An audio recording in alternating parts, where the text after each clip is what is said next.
বোকা কাক আর ধূর্ত শিয়াল। একদিন এক কাক কোথা থেকে একটা মাংসের টুকরো খুঁজে পেল। সে সেটা মুখে করে গাছের ডালে বসে খেতে যাচ্ছিল। এমন সময় এক শিয়াল সেখানে এলো। সে খুব ক্ষুধার্ত ছিল। কাকের মুখে মাংসের টুকরো দেখে তার লোভ হল। শিয়াল মনে মনে বলল, এই টুকরো কিভাবে নেওয়া যায়।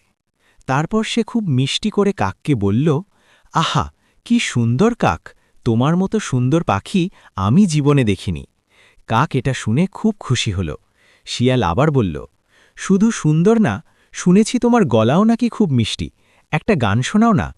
কাক ভাবল, আমি তো দারুণ গাই। সে গান গাওয়ার জন্য কাঁ কাঁ করে মুখ খুলল, আর সাথে সাথে মাংসের টুকরো নিচে পড়ে গেল।